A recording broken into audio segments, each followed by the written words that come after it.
From Ohio's haylofts and tool sheds, driveways and blacktops where future legends practice buzzer beaters under dimly lit mercury lights, it's the show that covers all things high school basketball. Here is Northwest Ohio Hoop Chat, driven by Terry Hendricks Auto Group. And now two men whose wives have endured so much basketball that they're being considered by the local bishop for sainthood while still living. OHSAA Hall of Fame coaches and your hosts, Doug and Dave Kraus.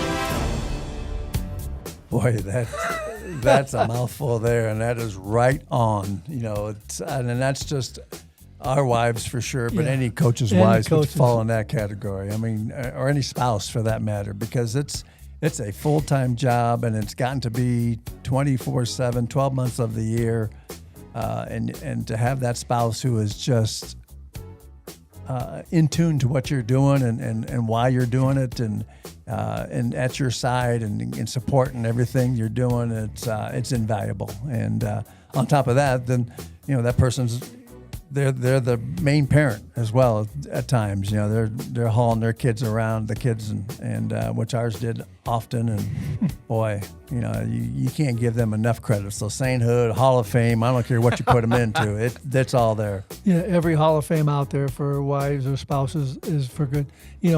I did it for 34 years at the varsity level, and Sue went to maybe consistently 25 to 27 years consistently. She didn't miss too many. The last 6 or 7 or whatever, she said, I don't know any of these guys anymore. But so she went occasionally, but they see a lot of games, and they sit up in the stands, and sometimes they hear things that maybe they don't want to hear. And I've heard a few of those stories, and I just say, hey, who cares? Having thick skin does help. That's for sure. I told her, I'm glad it's not coming from you. Well, riding around with Doug the last couple of years to basketball games, I'm sort of a second wife to him during the basketball season in some ways. But I've realized how much time your wife did have to invest and give up time. And so you've actually mentioned from time to time we've gone to a game.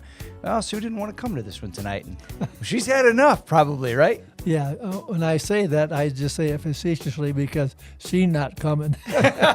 She likes her chair and her book. I don't blame her at all. Yeah. What do we have for our show today, guys? Well, we have a couple of good coaches who have won league championships in Nick Ramos from the Montpelier Locos. And we also have the girls' side, Matt Arellano from Paulding, who had a great season, a record-breaking season. On the student side, senior spotlight, a young lady from Bryan, Josey Arnold, who's got a remarkable resume. And then we look to the boys' side. We have a couple of guys who are really good athletes. Will Ruetz from Evergreen and his teammate Troy Manz. Good. Let's start with today's Coach's Corner. Hey, we want to welcome Nick Ramos to our Hoop Chat today. Coach, thanks for joining us. Really appreciate you taking the time. Oh, yeah. Appreciate you guys having me.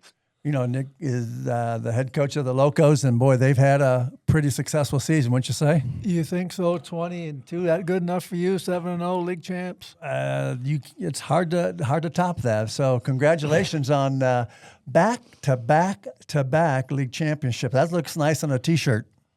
Yeah, it definitely does. We've seen it once on a baseball T-shirt. I can't wait to see it on the basketball.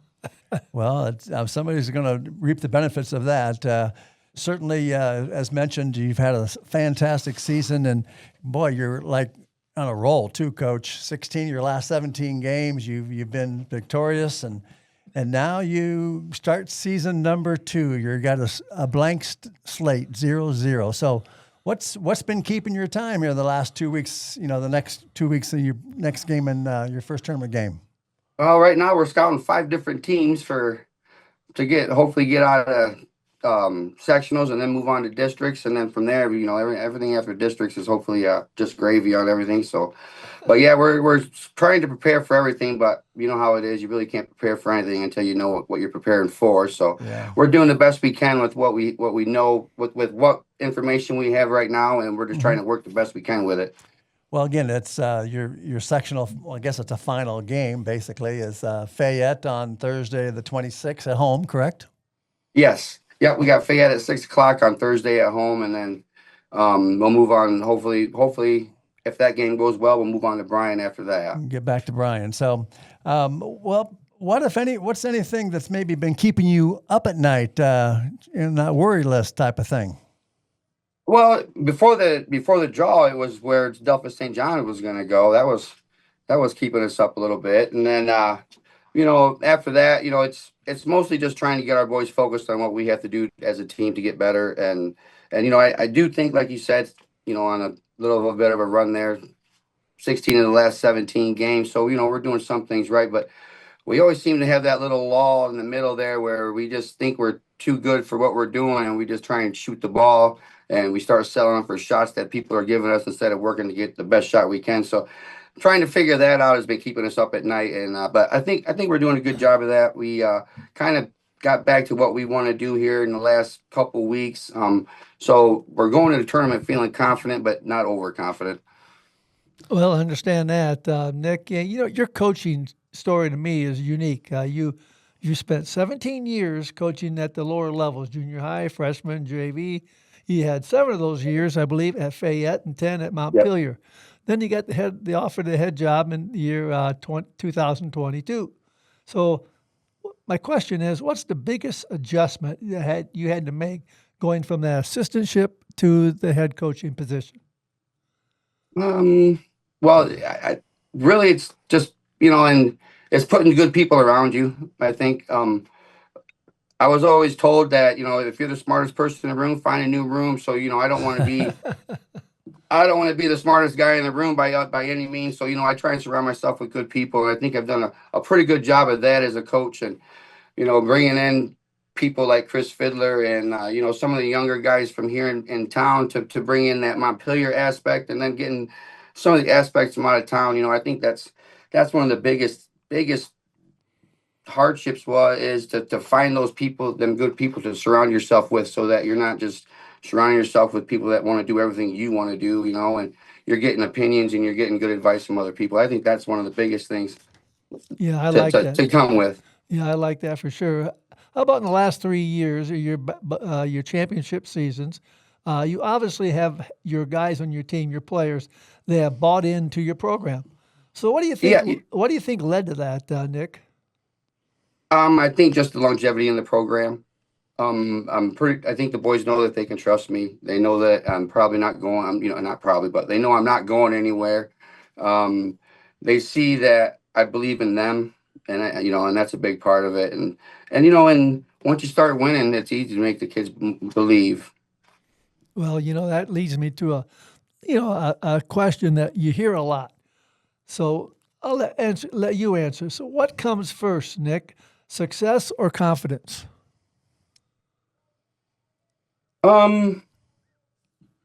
Actually, I think individual success brings confidence, and then with self-confidence, brings team confidence, and then when you get the team confidence, you'll get team success. So I actually make it. I don't know if this answers your question or not, but I think you have to have self-confidence before you can have self-success, and then that leads on to better things in the future, I think. Yeah, that no doubt is an open-ended question, and you can answer it a lot of different ways. I like how you answered it. Go ahead, Dave.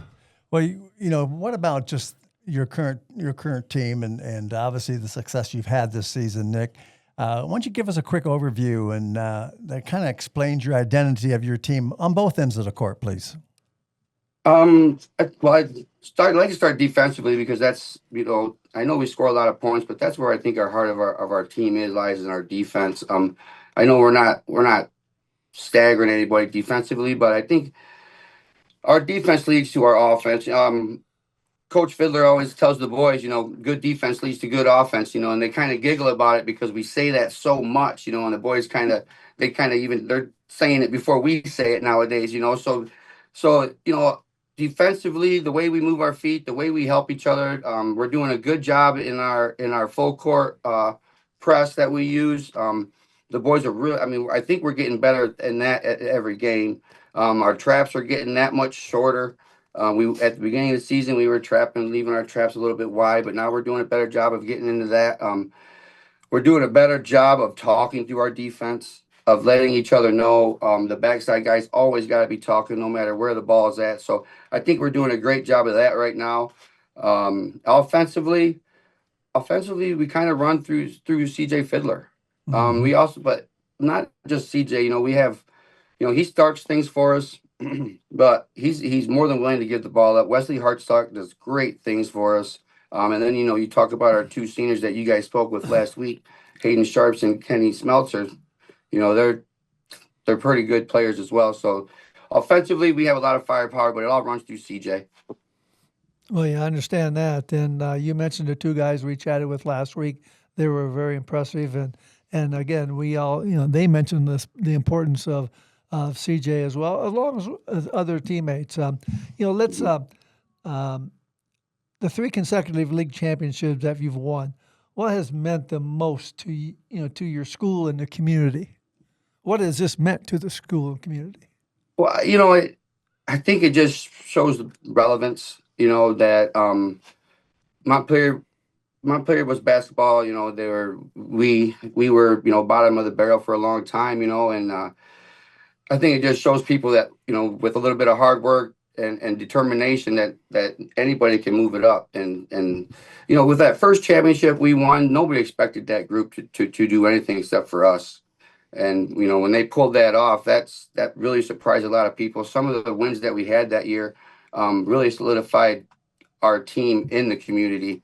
And it really, like I said, surprised some people, and it brought some people out that wouldn't have been out otherwise. And so those kind of things really help the community, brings the community together, and we're really proud to do that kind of stuff for us. Yeah, a couple of years ago, that first one, you were just 500 during the regular season, but you were good enough to get part of that league championship. That's pretty impressive.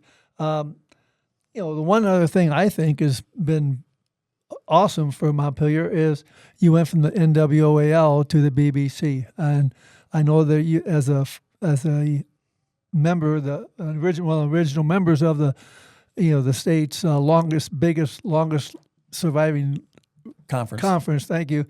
It was not an easy decision for you Montpelier people to make that change. But I'm going to tell you right now, it's been a big help. Oh, yes, absolutely. I would agree with that 100%. And like you said, some of the older players and that from the Montpelier, they always want to bring that up. But I tell them all the time that we wouldn't be having the success, and your kids wouldn't be having the success that they're having right now if we hadn't made that move. And that kind of strikes home with them, seeing their kids come home with the look on their faces of success and feeling enjoyment from playing the game. It really helps them out. Well, I think so. As you head into the tournament here, what's the message that you are delivering to your team as you load up for the sectional final and hopefully in longer run? It's pretty easy. It's win or go home. I like it. It's a matter of getting on Big Yellow and staying on Big Yellow as long as you can. Absolutely. Here we go. The part of that too is oftentimes you see a team who may be a favored team, maybe not playing with the urgency that they need to play. And I think that's always a huge thing for teams that they need to understand. We got to play urgently tonight. Yeah, especially, with the boys winning, going on this little bit of a win streak that we just went on after the Paulding game, I don't want them getting overconfident. I don't want them thinking that, we're world beaters because, we can have an off night just like anyone else. But as long as we stick to the program and stick to our teamwork, we should be okay. Nick, I just have a couple of I call them rapid fire type of questions. So just as we end here, what about this one? Are you a tennis shoe kind of guy or a dress shoe kind of guy? Oh, tennis shoe all day. All right. And late game, are we fouling up 3, or are we going to let the defense let it ride and see what happens? I guess for me, it kind of depends on what that foul shooters for the other team are doing. I do trust my defense to have a good little stand there, but if they're having an off night at the line, then we're probably going to foul. Okay. And then finally, if we'll give you the old wand, and you can change any basketball rule that maybe irks you or a pet peeve of you, what would that change possibly be? I don't really know. Maybe You know, I don't really have one Well, for you. I that's like the way okay. it is right now. I There wouldn't you want to go. see a short shot clock come in. I wouldn't want to see that happen. Yeah. So, but that's a lot ways away, I hope. Well, it's probably a couple of years away for sure. So, Yeah, you'll but have a I think chance to 45 adapt. seconds is what they're talking. I mean, Yeah. we hardly ever have a 45-second possession, so that won't bother us Yeah, much. for sure. But hey, Nick, we really thank you for your time today, and certainly congratulate you on an unbelievable season. And now it's a matter second season. It's time to start 1-0. So good luck to you on that. I appreciate you guys having us and all the support. Thanks very much. Want to welcome head coach Matt Arellano from the Paulding Lady Panthers. Matt, appreciate you joining us.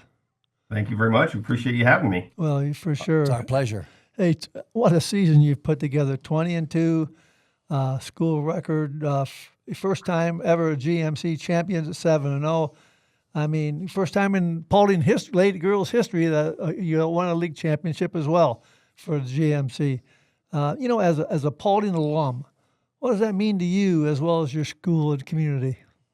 I think the proof is just with the support we've got in the community, in our games, and as we've kind of went down this trail here the last few weeks, we've just seen more and more fans showing up in the stands, and we're getting text messages and words of encouragement as we go along. So it's pretty awesome. As far as myself, it's just fun to see. I these girls deserve it. They put in a ton of work. They're good kids. They're fun to be around, and it's just great to see them blossom and reach their potential. Yeah, a week ago we had two of your young ladies on our show, Addie and Michaela, and they were just super. They talked about some of their teammates. Why don't you go ahead and also include some of their teammates for us? That's been so important to your success. I mean, it's a complete group effort for us. We've got our two seniors, of course, that you talked to, and we've got I'd have to count out of my head, but there's several juniors, with Kate Manz, Tori Slaughter, Kaylee Dunham, SDPs, Jayla Griffith.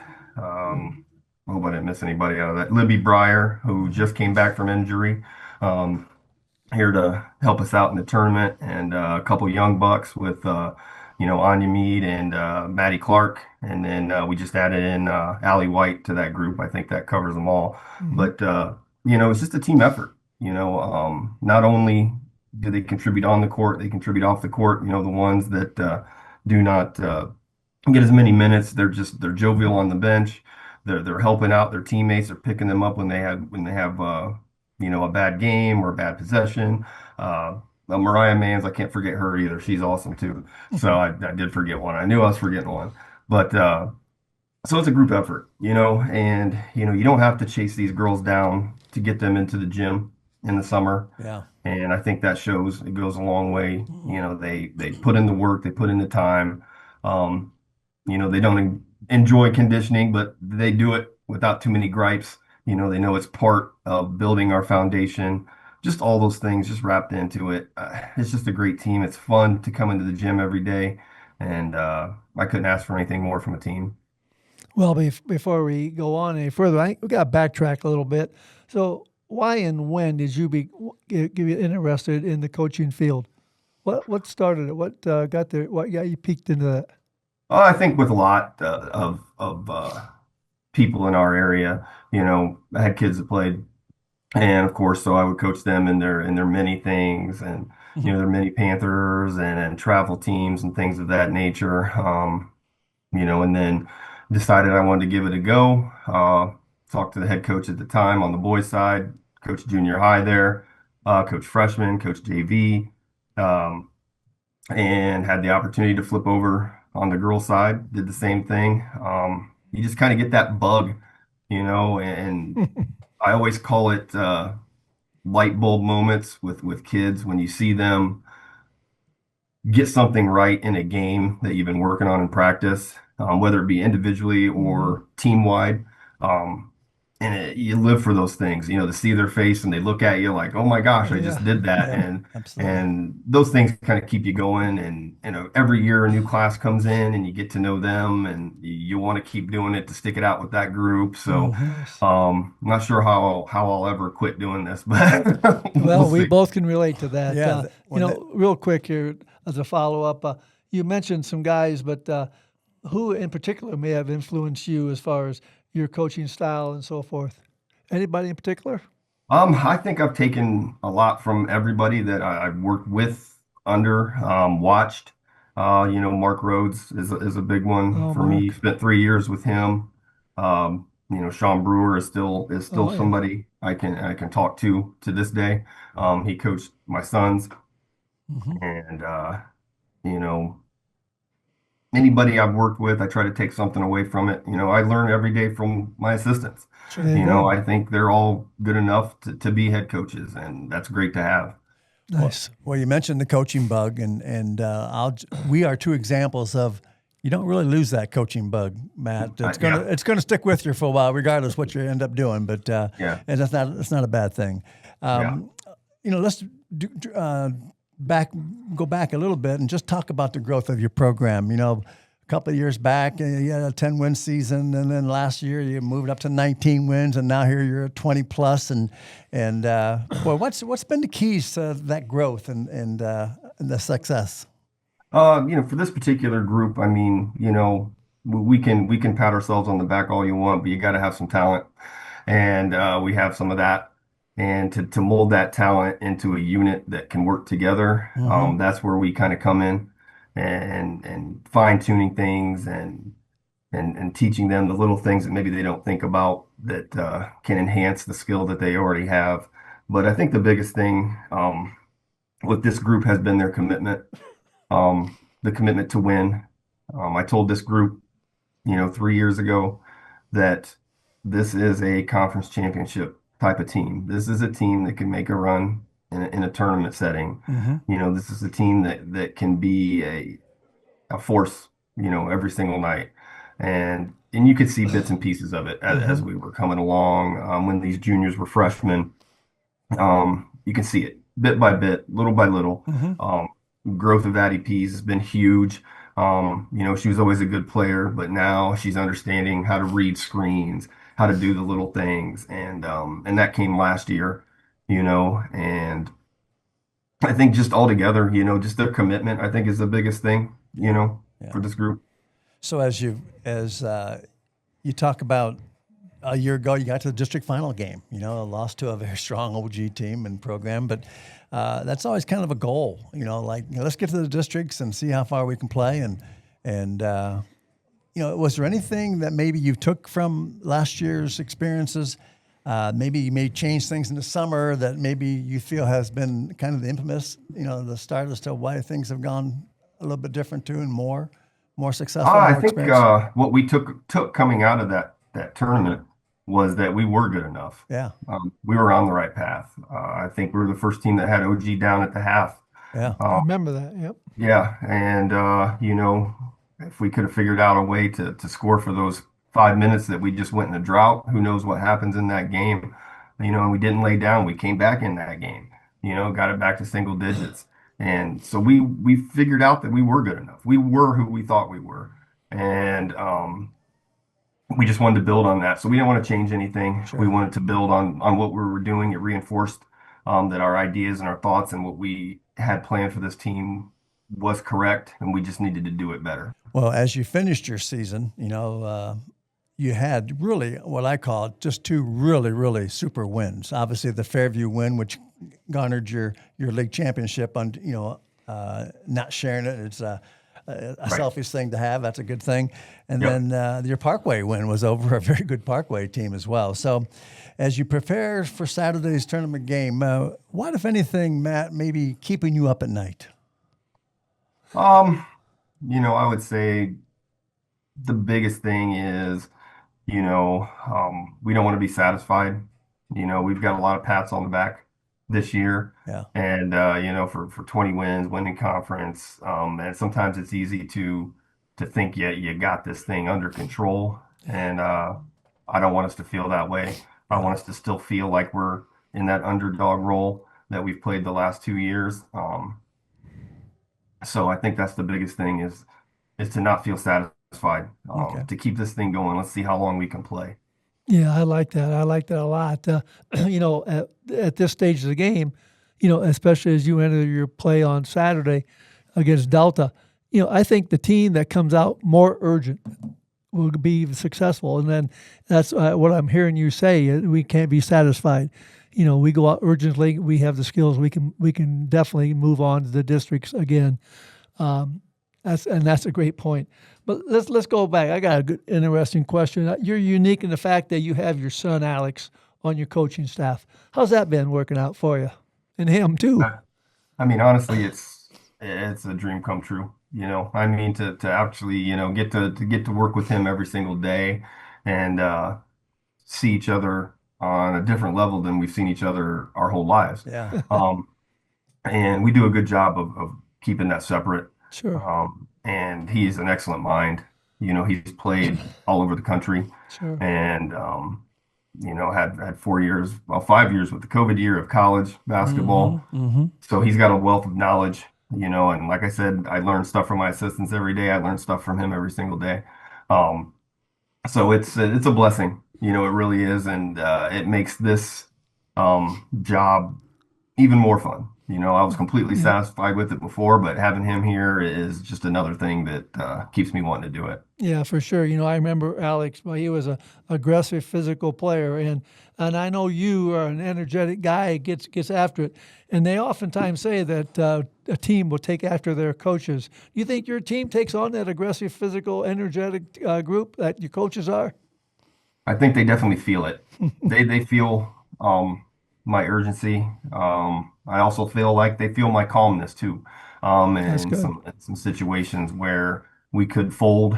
I try to keep that mentality and let them know that we lean on our skills, we lean on what we've been working on in practice, we lean on our instruction, and we can get through this. And but I think so. I'd like to think they do. Let's put it that way. I'd like to think they do. I'm sure they do. Well, hey, Coach, we can't thank you enough for joining us today and taking the time. And, boy, wishing you and the Panthers best of luck when you go to Delta on Saturday afternoon? Saturday night. Oh, 2 2 o'clock. o'clock. 2 o'clock, that's game. right. So, hey, best wishes on that. And it's always good to go 1-0 in season number 2. So, Yeah, best absolutely. That's the goal. Play the game ahead of you, and then we'll worry about the rest as we go along. But For sure. we're looking forward to it. Okay. Hey, thanks again. Yep. Good luck, man. Thank you. Time now to thank our sponsors for Season 2 of Northwest Ohio Hoop Chat. Our title sponsor this season, the Terry Hendricks Auto Group. Terry Hendricks sells and services new and used vehicles with a reputation for professional service. Visit or contact both Terry Hendricks Ford and Terry Hendricks Chrysler, Dodge, Jeep, and Ram in Archbold.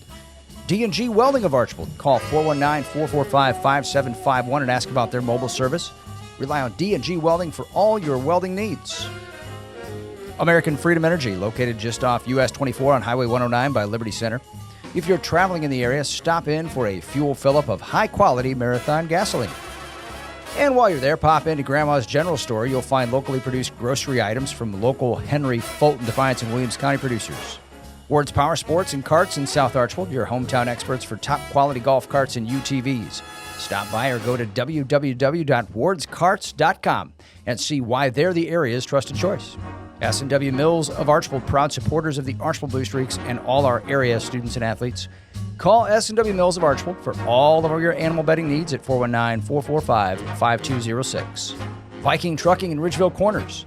They provide reliable transportation for your construction materials like stone, dirt, asphalt, rough material. They handle all types of heavy materials for your construction needs. Call 419-267-3319. Viking Trucking, where quality doesn't cost, it performs. Theo Construction in Blakesley. They excel in custom residential and commercial construction services. They offer custom home building, remodeling, commercial build-outs, and project management. Trust Theo Construction for your next construction project. Also, while you're in Blakesley, visit the Theo Supply Center. From power tools to plumbing supplies, they offer everything needed to tackle any job. The Sherwood State Bank, with branches in Sherwood, Defiance, Archbold, and Fayette, offering banking and financial services for consumers, business, agriculture, and investments. Call the main branch at 419-899-2111 or visit one of the local 4 branches nearest you. And Innovatech Solutions of Archbold, your trusted technology partner. Call 419-445-8088 to learn more about their many services or visit them online at innovatechsolutions.net. That's Innovatech with a K, solutions.net. Thanks to all our sponsors for Northwest Ohio Hoop Chat Season 2, and we do sincerely hope that you, our listeners, will patronize these fine businesses. And if you enjoy Hoop Chat, thank our sponsors for supporting the program. I want to welcome Josey Arnold from the Bryan Lady Bears to our Senior Spotlight. Josey, thanks for taking the time today. Thank you. You're very welcome. Your Lady Bears are 14-9 overall, but you know what? More importantly, you're 1-0 as you started your tournament run last night with a kind of a big win, I guess you would call it. But now what's more important is you get to travel again, and you're going to go against the St. Mary's Memorial Saturday evening in a game that should be quite interesting. They beat you early in the year at St. Mary's by 1 point. So my guess is you're probably going to be excited to play that matchup. Yes, it's an exciting game to get to play, especially because we had it close there the first time we met with them. So we definitely want to get some revenge back on that game from the first time. Well, again, as we mentioned, you're 1-0, and that's the way you want to be, and because that's the second season. And in that game, you lost it way back in January, but you've won seven straight since then. So you guys are on a roll. What's been the difference as to what's been the key to that success and winning those 7 straight games? I think just getting back on a roll with us is just a lot of good energy. Mm-hmm. If we get down or get in a couple rough patches of games a little bit, the energy might get down a little bit, but just knowing getting back on the roll of winning and getting a couple under our belt, it's we gain a little bit more confidence, and it's a lot of good energy rolling into a continuous streak then. Sure.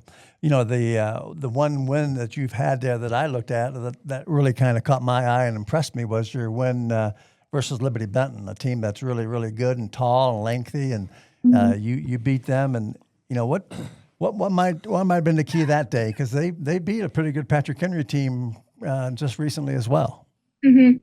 Yeah, we knew that they were going to be a really good team coming into, and they have been for a couple years now, but especially this year, they're a pretty good, strong program. And like you said, they beat the PH team that we really struggled against. So I think we knew coming into it that we had to play really hard and we had to work hard during the game to give ourselves a shot at it. And so I think the key to that game was just on the defensive end for us. We just knew we each had a defensive assignment, and we had to take care of what we could do. Well, that defense can carry you now as you move down the tournament trail. Josey, you play 4 sports, and you maintain a 4.0 GPA. I don't know about that. I'm just saying, how's that happen? How do you able to play 4 sports in a year, 2 in the fall, and then continue with your grades as that 4.0? How do you do that, girl?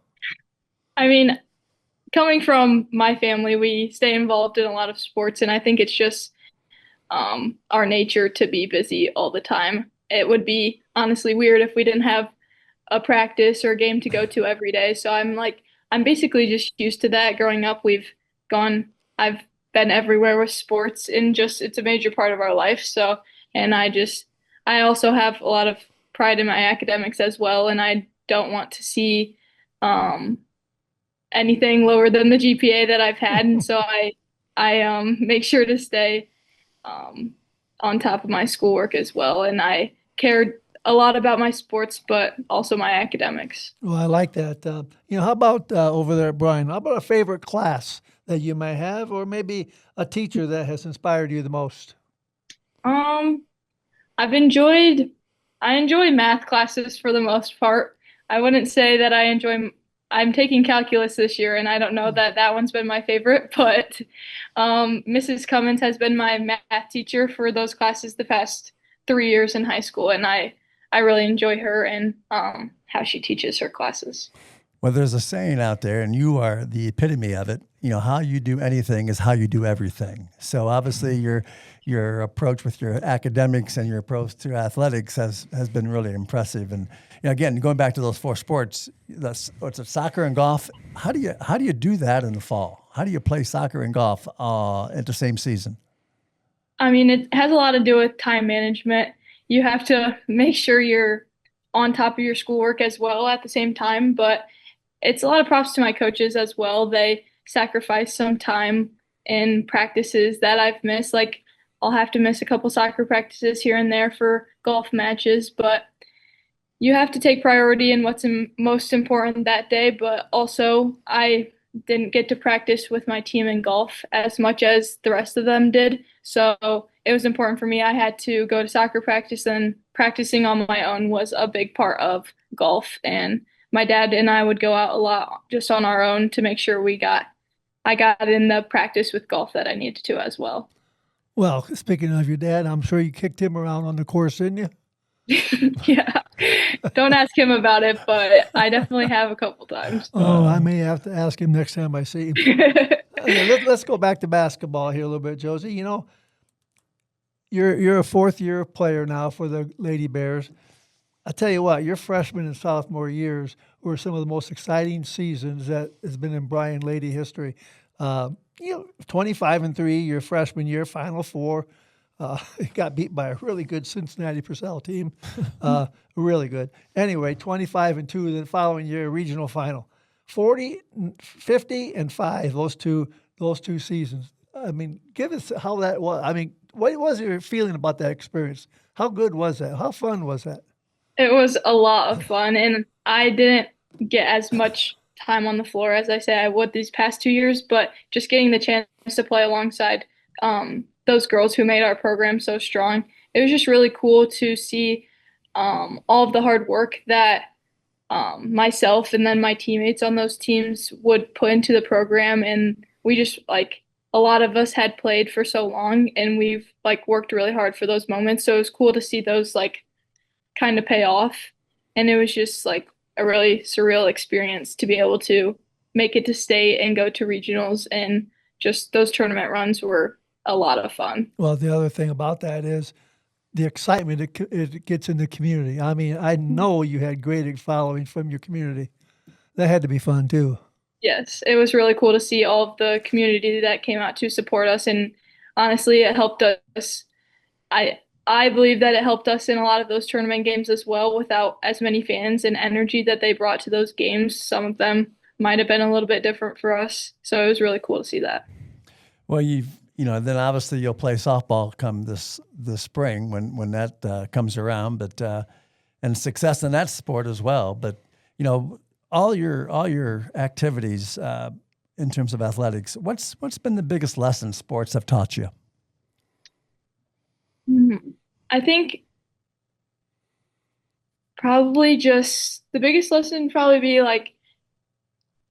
managing. Like I said, time management is a big part, not only in the fall with dual sporting, but honestly in every season. It's important to stay on top of time that you get in the gym or time that you get anywhere where I can throw or hit for softball and then go play golf. The biggest lesson is just juggling everything in your life, but still putting your full effort into it to want to grow, and just having that motivation to be the best that you can. Yeah. So, look back at your career. Josey Arnold comes into Bryan High School as a freshman. Looking back, what advice would you give her now, knowing what you've been through? I guess maybe just don't take the hard practices or the hard games for granted, and pressure in a lot of those circumstances. Pressure is a privilege to be in a lot of those spots that I got to play in, and those big tournament games like my freshman and sophomore years, both basketball and softball, but honestly every year up until I still have the rest of basketball and softball tournaments to play, but pressure is just a privilege to be in, and those spots are really cool. So just don't take them for granted. I love that. Pressure is a privilege. That is so true. And you're the second young lady that's told us that this year, and I tell you what, that speaks volumes. You mentioned your softball, and you mentioned your sophomore year, you got all the way to the state finals. I mean, how impressive is that, too? I think you played second base your sophomore year, but now you have changed to the catcher spot. Yes. You got the tools of ignorance on. Yeah, I guess so. Yeah, I don't think you're ignorant, but I'm just saying that's what they call them, obviously. Dave and I both had sons who caught, and they both loved it. All right. My question is, what do you like what do you like about catching behind the plate, being behind the plate during a softball game? Like my dad always tells me, I'm the eyes of the whole field and basically like the whole team.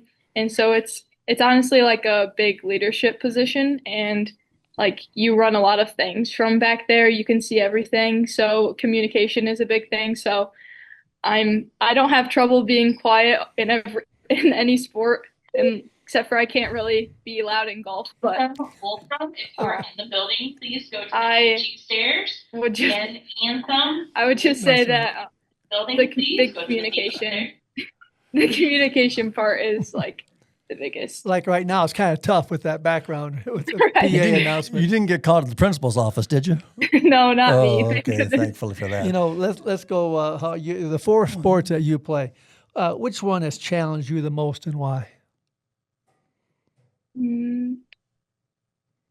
I think golf probably. I mean, it's as much as people would say some part of it is like just having the natural talent for it. I never grew up playing it. I never practiced it from a young age like I have with any of the rest of the sports that I play. So not really playing it organized until my sophomore year. It's been a challenge to like get into the routine of it and like really grow those skills and develop all the, even just like the golf etiquette that you have to learn, like all of those things. It was a lot of things that were new for me. So I think that was a good challenge for me. Well, that's certainly going to be a lifetime sport you can play. So here you're just beginning, but you're a lot of golf to play. Yep, a lot of time to continue to beat your dad. There we go. Yep. Real quick, I always like to ask, number 22 is what you wear on the basketball jersey. What any particular reason why you chose 22? My sister Addie was always 22 growing up and in high school. And so I think you could say, she would like me to say that I was just inspired by her, but it also was kind of the only numbers on the youth basketball jerseys that we had at home. So I kind of just grew into it naturally as well. But yes, it was a lot to do with my sister being 22 and kind of just following in her footsteps. And after you, it'd be called the Arnold number then. So what future plans when you leave Bryan here this spring? What's in your future, Josey? I'm planning to attend BG to study architecture and environmental design. Oh, very good. Nice. You know the I Ziggy Zumba song already? Not yet. I'm going to have to learn that. You'll learn that one. So, yeah, hey, we can't thank you enough for taking the time this afternoon, Josey, to join us. And, boy, wish you lots of luck going 2-0 this weekend. Thank you. Sure. I appreciate it. All right. Thanks Good a luck lot. to you. Thank you. We want to welcome to the Senior Spotlight a couple Evergreen Vikings. We have with us Will Ruetz and Troy Manz. Guys, hey, thanks for joining us today. Thank you for having us. Yeah, thanks for having us on. Yeah, All you right. bet, yeah. It's a pleasure. And, boy, it's amazing how a senior year just flies by, isn't it? Here you are now, game 22, knocking on the door come Friday. What do you think about that? What do you think, Troy? Yeah, I mean, it went really fast, especially when you're not playing in half the games, but we have a lot of seniors on the team, a lot of guys to get minutes, and I think we're just happy to now be ready for tournament season. What about your thoughts as you play your final game in the big house come Friday against a neighboring rival? Will, what's your thoughts? I think we just got to go out, play hard. Even though it's our last game at home, it's going to be sad. But we still got to go out there, play hard, and take care of business. Okay. Well, why don't you both of you, take your turns on this, and Troy, you can start. What about the teammates that you've mentioned? Who's been really helpful, in particular when you were out, but nonetheless, it's been a long season. Who's all been part of the Viking team that's been with you guys this year? Yeah, I mean, we had obviously me, Will, and George Allendorf were all league last year and all district, and so we are coming into the year expected to be three big contributors for our team. And then Quentin Eisel, he stepped up as a big man for us, and he's leading our team in points and rebounds. He's doing really well for us, big step up. And then just some role guys like Bryce Bolger, who started while I was out, and even Blake Fisher coming in and getting some minutes when we need to. Just a lot of contributing seniors. Yeah. Troy, what about this though? The Vikings are known for an up-tempo style of play. So what's been key to implementing that system here the last couple of years? Well, one thing that's key is definitely getting our conditioning in practice and getting up and down the court as much as we can in practice to just try to get that feel so that it comes easy in the game. And another thing is just getting kids that'll buy into the system and know that whatever Coach Bo tells us, if we're going to be good running, that's what we got to do. Will, what do you think about that? I'm thinking like in game, personally, for the system to be good, we have to be able to fly around and cause turnovers, which will be able to create fast breaks for us. And just getting rebounds and getting it up early on the court will help us create that up tempo, be on the offensive end. Does Coach Bo ever get upset with you for not taking a three? Yeah. Yeah, I think he likes that three if you get your feet set and you're ready to let it roll, correct? Oh yeah, he's a coach where he'll tell us we know if we have the green light, and if we've got the green light and we're open, we got to shoot the ball, or else could be a detriment to our offense, slowing us down. That's not what we want. So you're telling me he's giving you red lights? No, I didn't think so. Hey, we were over there watching you play earlier. One thing that's impressed me over at Evergreen, the atmosphere, the environment in the big house.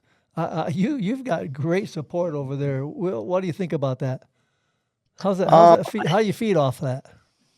I love it. I just love it when the energy of the crowd in the student section gets us going during those pregame warm-ups and stuff, and then it just carries over into the actual game. So like having that energy and atmosphere really means a lot. And honestly, other like old teammates me and Troy have had goes to some of our games and talk to us before the games, and coaches like Coach Langendorfer.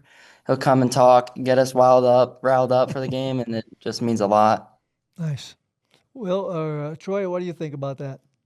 I just think it's really great. We've got a lot of people in our community that care and love to watch good basketball, so they come out and really just make a good environment for us to play in, and we can feed off of that as a team.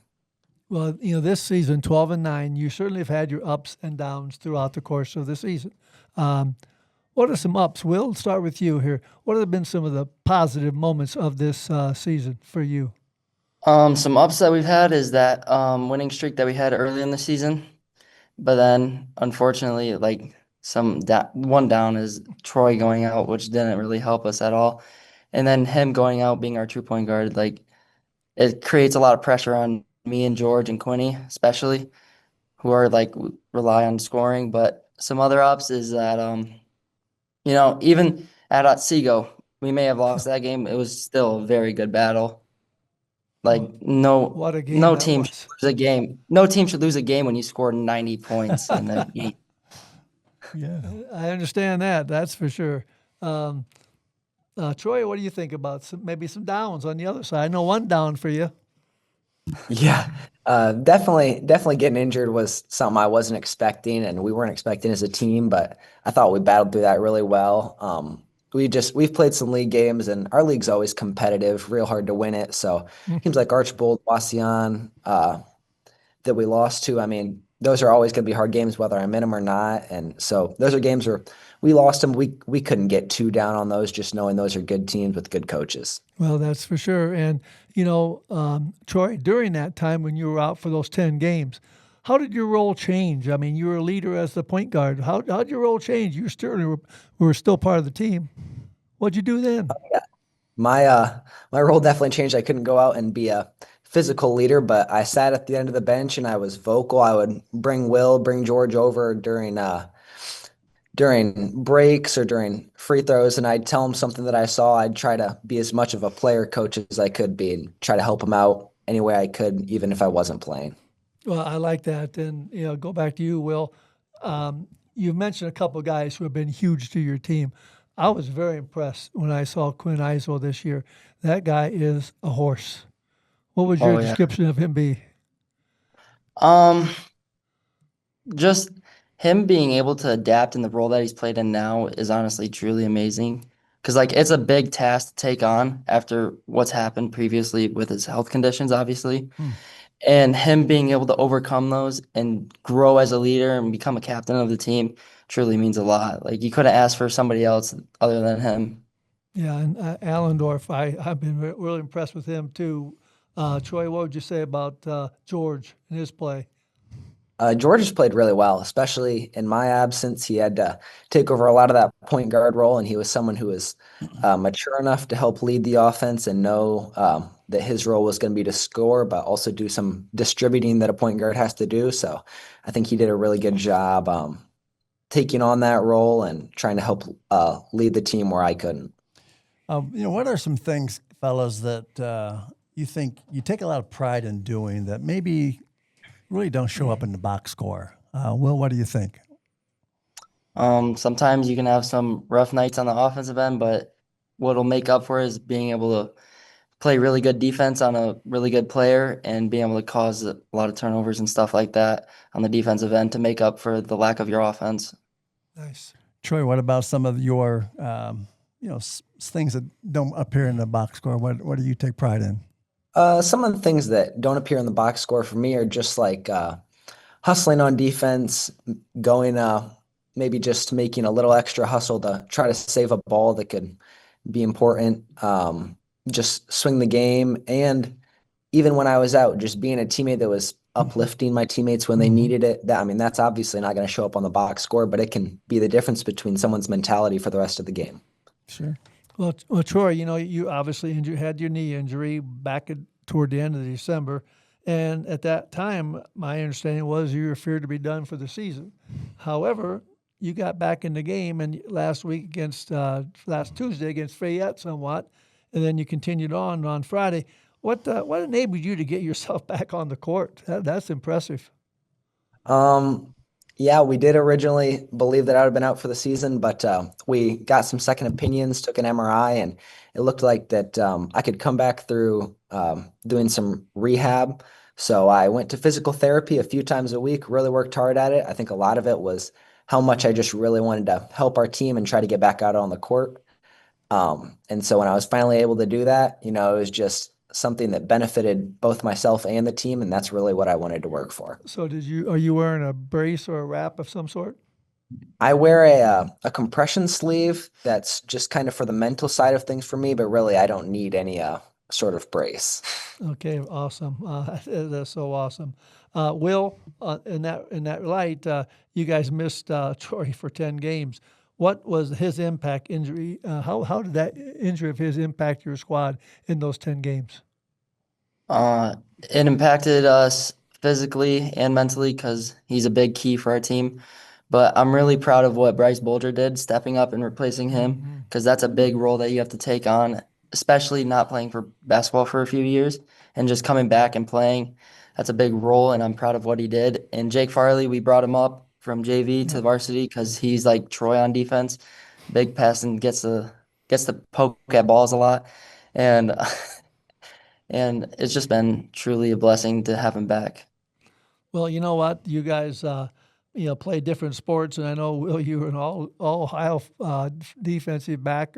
I believe it was in football. That's been very impressive, and I know you both play a spring sport. Will, in track, you're gonna run track here. Any goals for this upcoming season? I know you're pretty good 110 high hurdles. Yeah. Last year I made it to regional finals for the 110s. Wow. Hopefully I can take it one step further this year and make it to states finally. That'd be awesome. Well, I wish you the best on that. And then, Thank you. Troy, looking at you, you're going to go back to the Diamond, and I think you like to play a little baseball. What's your expectations for Viking baseball this spring?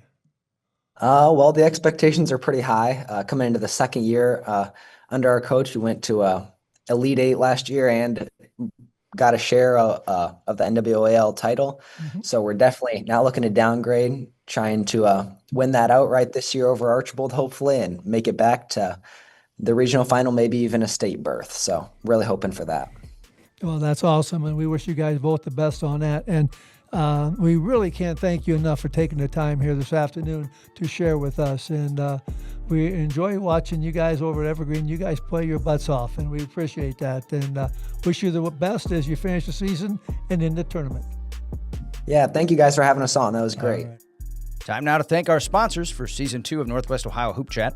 Our title sponsor this season, the Terry Hendricks Auto Group. Terry Hendricks sells and services new and used vehicles with a reputation for professional service. Visit or contact both Terry Hendricks Ford and Terry Hendricks Chrysler, Dodge, Jeep, and Ram in Archbold. D&G Welding of Archbold. Call 419-445-5751 and ask about their mobile service. Rely on D&G Welding for all your welding needs. American Freedom Energy, located just off US 24 on Highway 109 by Liberty Center. If you're traveling in the area, stop in for a fuel fill-up of high-quality Marathon gasoline. And while you're there, pop into Grandma's General Store. You'll find locally produced grocery items from local Henry, Fulton, Defiance, and Williams County producers. Ward's Power Sports and Carts in South Archbold, your hometown experts for top-quality golf carts and UTVs. Stop by or go to www.wardscarts.com and see why they're the area's trusted choice. S&W Mills of Archbold, proud supporters of the Archbold Blue Streaks and all our area students and athletes. Call S&W Mills of Archbold for all of your animal bedding needs at 419-445-5206. Viking Trucking in Ridgeville Corners. They provide reliable transportation for your construction materials like stone, dirt, asphalt, rough material. They handle all types of heavy materials for your construction needs. Call 419-267-3319. Viking Trucking, where quality doesn't cost, it performs. Theo Construction in Blakesley. They excel in custom residential and commercial construction services. They offer custom home building, remodeling, commercial build-outs, and project management. Trust Theo Construction for your next construction project. Also, while you're in Blakesley, visit the Theo Supply Center.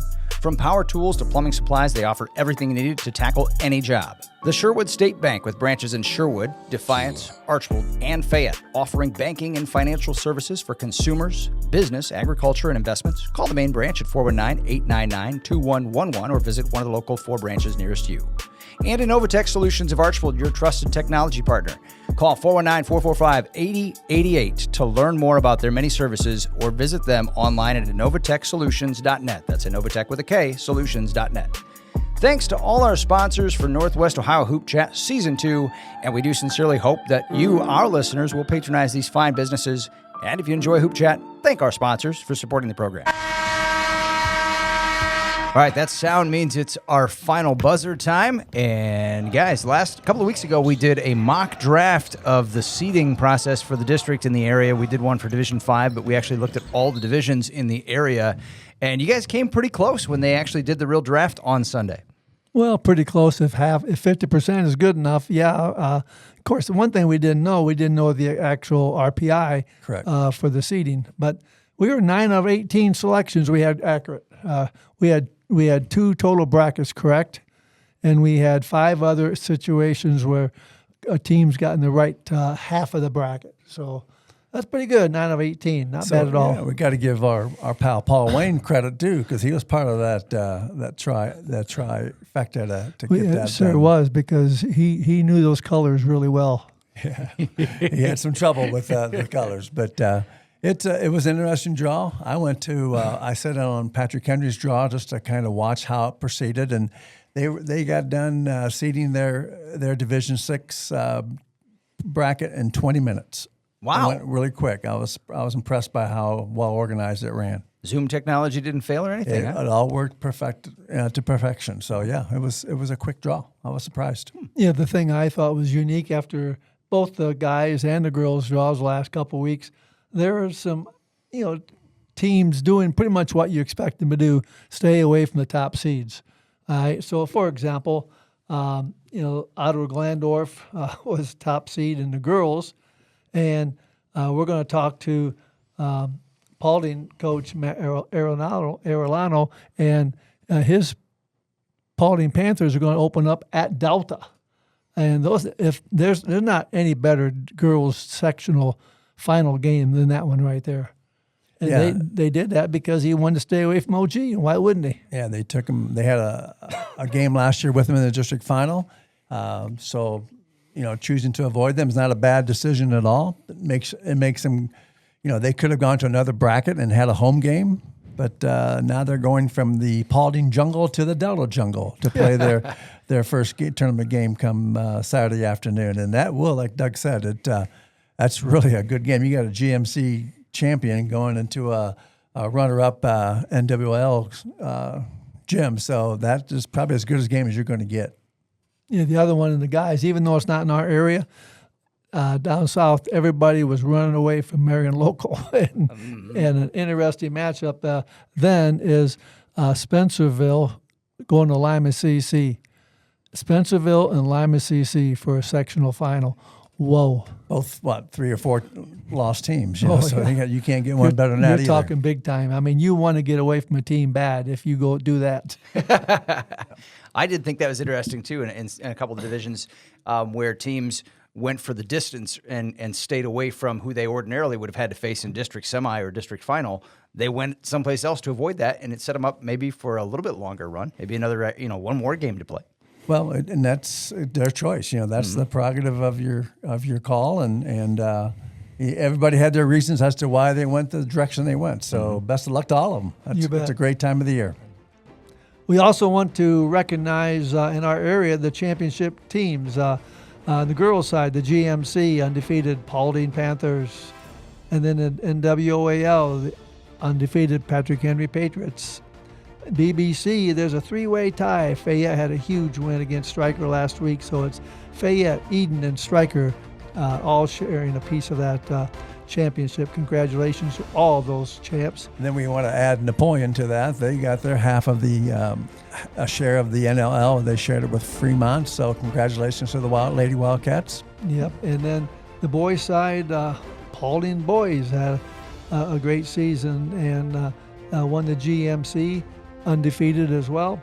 NWAL is not quite done yet. You got PH and Liberty Center who are still have another game, but if both of them win, the Henry County schools are going to share the league title. The BBC, the Montpelier Locos, undefeated and league champs. Well, congratulations, all of those. That's get a trophy. It's always a fun time, a great accomplishments for your program. Once again, we invite you to drop us a line, ask us questions about anything you'd like related to basketball. Find Hoop Chat on X and leave us a message at NW_OH_Hoop Chat. That's on X. Or you can email your questions to NWOhioHoopChat, all one word, NWOhioHoopChat@gmail.com. And Doug, you check those regularly. Those are the ways to contact you guys, right? Yeah, I love getting those questions. We've had a few of them this year. All right, thanks to our listeners for joining us for this week's edition of Northwest Ohio Hoop Chat. Thanks once again to our title sponsor this season, the Terry Hendricks Auto Group. This has been a production of WMTR Sports. For Doug and Dave Krause, I'm producer Ryan Throne. And Dave? We'll see you courtside.